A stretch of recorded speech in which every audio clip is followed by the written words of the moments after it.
위안화 강세가 계속되고 있습니다. 원화도 위안화 강세의 영향을 받아서 1,100원대를 위협하는 수준까지 지금 내려와 있는 상태입니다. 또 다른 한편에서는 금가격이 계속해서 올라오고 있는데요. 온스당 2,000달러를 앞두고 있는 그런 상황까지 지금 진행이 되어 있습니다. 외환시장에서 일어나고 있는 변화에 대해서 알아보도록 하겠습니다. 변정규 미주은행 상무 나오셨습니다. 안녕하십니까? 안녕하세요. 예, 역시 지금 가장 외환시장에서 핫한 이슈는 좀 전에 말씀드렸던 위안화 아닐까 맞습니다. 하는 생각이 듭니다. 굉장히 지금 강세가 계속되고 있습니다. 네. 몇 개월 전만 하더라도 7위안을 넘어서 7.5위안을 가냐 8위안을 가냐 얘기를 했던 것 같은데 지금은 뭐 6.5위안 안쪽으로 다 들어가 버려 있는 상태인데 위안화가 이렇게 강세가 된 원인하고 앞으로 전망은 어떻게 보십니까? 네, 격세지감이죠. 얼마 예. 전에는 뭐 포치라 그래갖고요, 7위안을 넘었었는데요. 최근에는 6.5, 6.4를 이제 뚫고 6.3대까지 지금 내려온 그렇죠. 상황입니다. 이거 전부 다 그 코로나19 때문에 일어난 변화인데요. 예. 예전까지만 해도 무역에 있어서 자국의 통화가 약세가 일어나면은 좋지 않습니까? 예, 그렇기 그렇죠. 때문에 이제 중국이 인위적으로 7위안까지 이렇게 올린 측면도 있었는데요.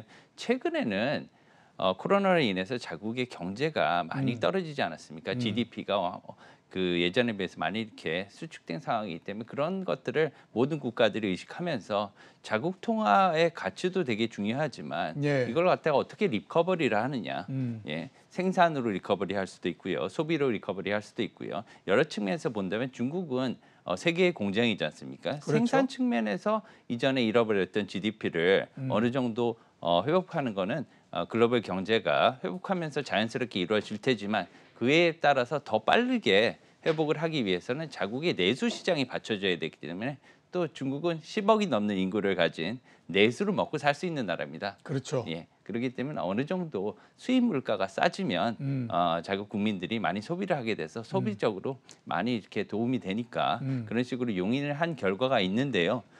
이렇다 보니까 어느 정도까지 오니까 이게 수출에 악영향을 미칩니다. 예, 그렇죠. 예. 예, 상당히 지금 강해져 있는데 예전 대비 거의 뭐 한 10% 이상 지금 이렇게 절상이 된 상태입니다. 가치가 절상이 된 예. 거죠, 위안화가.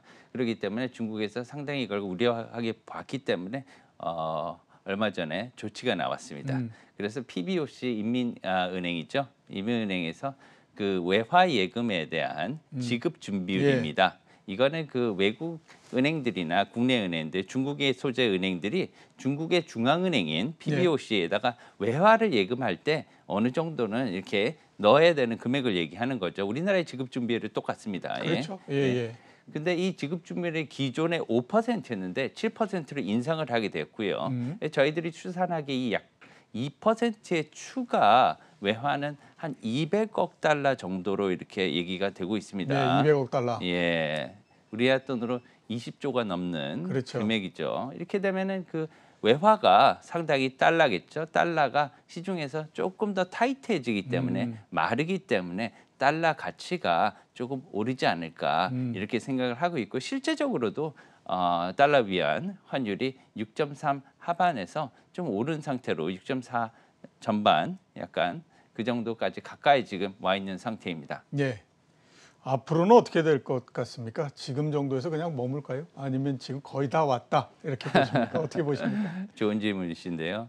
지금 많이 이제 그 6.4 가까이 위안 가까이 왔지 않습니까? 예. 지금 그 중국 당국의 의지를 확인한 결과와 동일하기 때문에 앞으로는 중국이 더 이상 용인을 하지 않겠다. 예. 이런 측면으로 받아들이면 이 6.4 위안 정도는 마지선으로 이렇게 생각을 할 수 있겠습니다. 그럼 6.4 위안 또는 달러당 6.5 위안 정도까지는 어느 정도는 올라갈 수 있지 않을까 이렇게 보고요. 이런 측면에서 우리나라 달러 원 환율도 지금 중국과의 동조화 이런 측면에서 저희가 수출 수입 관계가 많기 때문에 어느 정도 많이 강해진 지금 110원 밑으로 내려오지 않았습니까? 예, 그렇죠. 이게 어느 정도는 회복될 수 있지 않을까. 달러 약세와는 또 별개로 이렇게 생각이 되고 있습니다. 예. 그 중국은행이 외화 지준율을 인상한 것 자체가 중국 당국이 이 이상은 용인하지 못하겠다라고 하는 신호기 때문에 지금에서 더 강세가 되기는 좀 어렵다 이렇게 이제 말씀을 해주셨고요. 네, 특히나 외화나 환율에 대해서 그 당국에 영향력이 많은 국가이기 때문에 예. 특히나 주의 깊게 좀 봐야 될 것으로 생각합니다. 예, 알겠습니다. 잠깐 말씀을 해주시긴 하셨는데 원달러 환율에 대해서 좀 여쭤봐야 될 것 같습니다. 1,100원대 지금 밑으로 지금 내려가는 게 아니냐라고 하는 시도가 계속 지금 진행이 되고 있는 상태이거든요. 원달러 환율에 대해서는 어떻게 보십니까? 여러 가지 원화가 강세가 된 요인이 뭐 달러 자체가 달러 인덱스가 90대에서 89대를 왔다 갔다 하고 있는 요인도 있을 거고, 그 다음에 또 좀 전에 말씀하셨던 위안화가 강세가 됐던 영향도 있을 거고 이럴 텐데, 앞으로 원화에 대해서는 어떻게 지금 전망을 하십니까? 네, 그런 요인들이 다 있었습니다. 글로벌 달러 약세, 또 그 위안화 강세, 그에 따라 원화도 상대적으로 예. 강해진 측면이 있지요. 또한 그 우리나라 그 수출 호조나 아니면 이런 요인들도 반영이 된 것으로 그렇겠네요. 보입니다. 예. 예, 내고 물량이 매도 물량이 많아진 것도 예. 사실이었거든요. 지난달에 뭐 수출 증가율이 45%나 됐으니까요. 네, 맞습니다. 안 그래도 그런 것 때문에 최근에 그 기재부에서도 물가 안정에 대해서 또 얘기가 나왔지 않습니까? 네, 예, 그렇죠. 오늘 뭐 그 소비자 물가 지수 상승률이 2.6%로 좀 전에 방송이 나온 것도 제가 봤습니다만 예. 예, 그런 것들과 다 연계가 돼서 음. 앞으로 110원 밑으로는 좀 힘들지 않을까. 그거는 좀 뭐 무리한 그 수치 같고요. 어느 정도 지금 많이 강세가 진행이 돼 왔고, 달러가 약세가 된 가장 주된 이유는 뭐냐면 유로화의 강세입니다. 예. 예, 유로화가 많이 강세를 보여왔기 때문에 그렇게 내려온 건데요. 앞으로 그 달러 인덱스가 그 유로화가 조금 약세를 보일 수도 있다고 생각해요. 당분간은 예, 어느 정도 많이 지금 강해져 있기 때문에 그렇게 본다면은 어느 정도 약세는 많이 오지 않았나. 지금 달러 인덱스가 90 밑으로 내려와 있거든요. 그렇죠. 예. 예, 그렇기 때문에 지금 1,100 밑으로는 좀 무리고, 예, 어느 정도 그 레인지권은 장세를 보일 것으로는 생각하지만 또 미국에서 FOMC가 6월, 7월에 테이퍼링이 나올 가능성이 많습니다. 예. 안 그래도 5월 달에 지금 그 FOMC 의서록에 그렇죠. 테이퍼링이 언급이 돼가지고 뭐 맞습니다. 예. 그렇기 때문에 만약에 그러한 것들이 사전 조치들이 논의가 확실히 된다고 하면 언제 급등할 수도 있기 때문에 좀 주의하셔야 될 것으로 생각합니다. 예, 역시 사람이 말하는 버릇이 있는데 그 변상무님 보니까 1,110원에서 앞에 천자를 빼버리시네요. 그 110원 이렇게 말씀하시는 게 아마 환율 그 트레이딩을 하시면서 워낙 급하기 때문에 앞자리 빼버리시고 그냥 얘기하셨던 버릇이 계속되시는 것 같습니다. 통상 이제 빅피겨라 그러거든요. 바뀌지 않기 때문에 그냥 통상 그렇게 거래할 땐 얘기하고 있습니다. 예, 알겠습니다.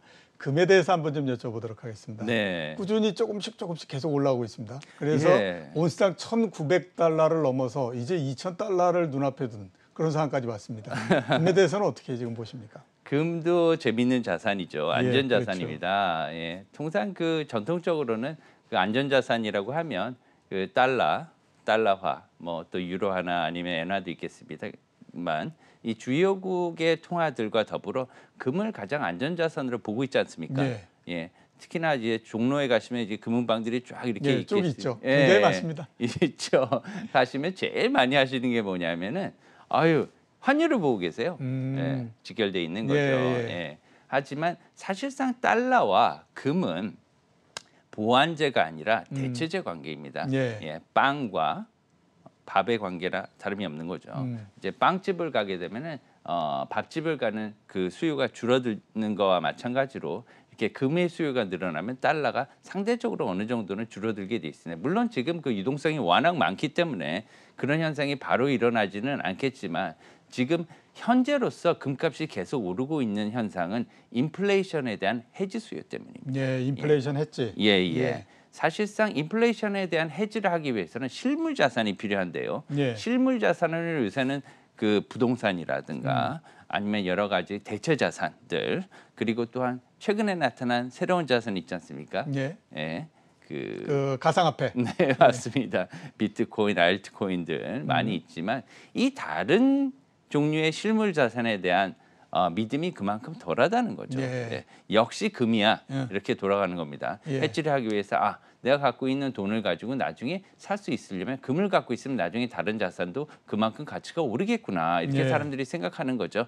예, 그만큼 비트코인이나 가상화폐들이나 아니면은 요새는 또 세금이 많지 않습니까? 여러 그렇죠. 가지 자산들에 예. 대해서 부동산도 그렇고 그러니까 이런 자산보다는 금을 선호했던 결과가 나타난 거죠. 이거는 우리나라뿐만 아니라 전 세계적으로 나타나는 현상이기도 합니다. 예. 그렇기 때문에 당분간은 어느 정도는 금에 대한 수요는 늘어날 것이다. 또한 예전에 비해서 중국이나 인도 등 여러 가지 신흥국들의 그 부유층이 많이 늘어난 것도 사실이에요. 예. 예, 특히나 비트코인이라든가 여러 가지 가상화폐가 늘어나면서 전 세계적으로 부가 많이 늘어나기도 했습니다. 예. 유동성이 그래서 지금 굉장히 폭발적으로 많이 늘어났기 때문에 이 같은 수요를 갖다가 금 혼자서 받아낼 수가 있을까?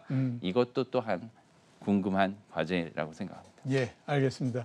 다음 주입니까? 다다음 주입니까? 6월 FOMC 회의가 열리는데 이번이 특히 관심을 많이 모으는 건 4월 FOMC 회의록을 보니까 이게 테이퍼링에 대한 얘기가 나왔다. 그러니 6월 FOMC에서는 보다 더 진전된 그리고 보다 더 자세한 얘기가 나오지 않겠느냐 이런 그 기대가 있기 때문에 그렇거든요. 6월 FOMC 회의에 대해서는 어떻게 지금 보십니까? 네, 중요한 회의라고 생각해요. 예. 6월, 7월 굉장히 중요한 회의라고 생각합니다. 안 그래도 저번 그 방송 때 저희가 그 사전 조치가 예. 테이퍼링에 대한 사전 조치가 여름까지 나올 수 있다 이렇게 예, 말씀드리지 그렇죠. 않았습니까? 예. 근데 이런 것들이 왜 중요하냐면은 지금까지 연준과 파월 의장의 그런 그 입장에 따른 그 영향 때문입니다.